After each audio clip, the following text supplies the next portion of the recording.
सतगुरुदेव का ध्यान, आवागमन से मुक्ति हो, पावे पद निर्वाण।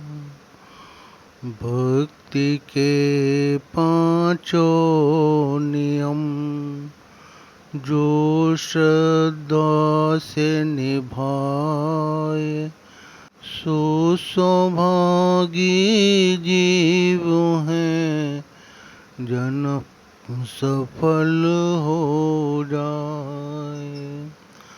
गुरु चरणोदक पान से तन मन पावन हो, तो जिनके हृदय में सहज ही जगे ज्ञान की जोत। बोलो जयकारा बोल मेरे श्री गुरु महाराज की जय। फ़कीर बुल्ले शाह जी। फ़कीर बुल्ले शाह पंजाब प्रांत के एक प्रसिद्ध सूफी संत हुए हैं। वे सैयद वंश के थे, जो मुसलमानों में एक ऊंची जात मानी जाती है। जब उन्हें भक्ति की लगन लगी तो उन्हें मुर्शिद, कामिल मुर्शिद की तलाश हुई। कुछ दिनों बाद उन्हें पता चला कि हज़रत इनायत शाह की एक उच्च कोटि के महापुरुष हैं। अतः बुल्ले शाह उनकी शरण में पहुँचे। जिस समय बुल्ले शाह उनके पास पहुँचे, हज़रत इनायत शाह, जो कि जाति के अराई थे, बगीचे में काम कर रहे थे। वे एक स्थान पर पौध उखाड़ कर दूसरे स्थान पर लगा रहे थे।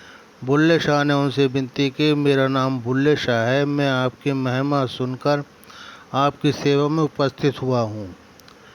मैं मालिक को पाना चाहता हूँ। आप पूर्ण पुरुष हैं, कृपा करके मुझे उसकी कोई युक्ति बतलाएं। हज़रत इनायत शाह ने हंसते हुए फरमाया, बुल्लिया रब्दा की पावना, इधरो पुटना ते घर लावना। अर्थात ये बुल्ले, मालिक को प्राप्त करना कौन सा कठिन कार्य है। बस इनके लिए इतना ही करना है कि इधर से चित्त को उखाड़ना है और उधर लगाना है। हज़रत इनायत शाह के ये वचन बुल्ले शाह के हृदय में उतर गए और उन्होंने उसी समय हज़रत इनायत शाह को अपना गुरु धारण कर उनसे दीक्षा ले ली। हज़रत इनायत शाह यद्यपि जाति के अराई थे, परंतु थे उच्च कोटि के महापुरुष। भक्ति किसी भी की पैतृक संपत्ति तो है नहीं, न ही ऐसा है कि ये केवल उच्च कुल में उत्पन्न व्यक्तियों अथवा किसी के ऊंचे पद पर आसीन व्यक्ति को अथवा किसी के धनाढ़ व्यक्ति को ही प्राप्त हो सकती है। भक्ति के विषय में तो सतपुरुष स्पष्ट शब्दों में फरमाते हैं, भक्ति गेंद चौगान की भावे कोई ले जाए, कह कबीर कुछ भेद नहीं कहा रंग कह रहा है। हज़रत इनायत शाह की भक्ति परमार्थ की सभी मंजिलों तय करके उच्च अवस्था को प्राप्त कर चुके थे। बुल्ले शाह हृदय में अपने गुरुदेव के प्रति अपार श्रद्धा एवं निष्ठा थी, अतः वे उनकी प्रत्येक आज्ञा का प्राणपण से पालन करते और उनकी सेवा करने में अपना परम सौभाग्य मानते थे। किंतु कुछ ही काल के पश्चात वे दुविधा में फंस गए। हुआ ये कि उनके परिवार के लोग तथा संबंधी आदि सभी इस बात पर लगे आपत्ति करने और उन्हें उपालंब देने की इस सैयद जैसे उच्च वंश में होकर भी उन्होंने एक छोटी जाति के अराई को गुरु धारण कर लिया है और वे हज़रत इनायत शाह की सेवा खिदमत करते हैं।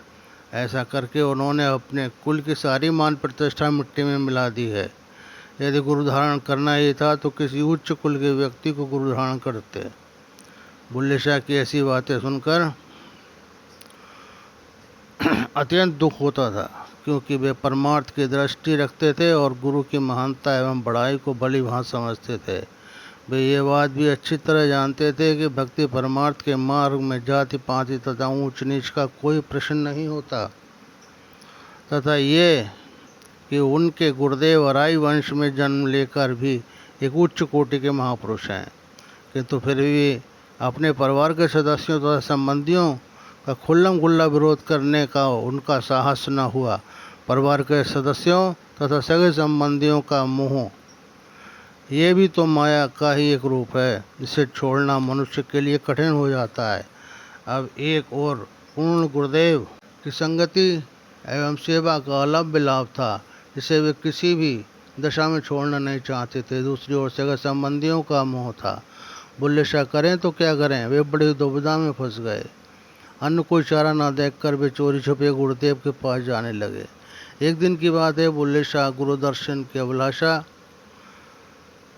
से मुंह अंधेरे उठे और अपनी हवेली से बाहर निकले। उन्होंने अत्यंत मूल्यवान एवं उज्ज्वल वस्त्र शरीर पर धारण कर रखे थे। संयोगवश उसी समय सफाई करने वाली सड़क पर झाड़ू लगा रही थी, जिस कारण धूल उड़ रही थी। बुल्ले शाह अपने ही विचारों में खोए हुए चले जा रहे थे कि इतने में सफाई करने वाले ने दूर से ही उन्हें पहचान कर आवाज़ दी, साईं जी एक तरफ हो जाओ। बुल्ले शाह चौंक उठे। इन शब्दों ने एक क्षण में ही उन्हें दुविधा कि भंवर से बाहर निकाल दिया। सफाई वाली के कहने का अभिप्राय तो मात्र ये था कि साईं जी धूल से आपके वस्त्र कहीं खराब न हो जाएं, इसलिए मार्ग से एक ओर हो जाएं।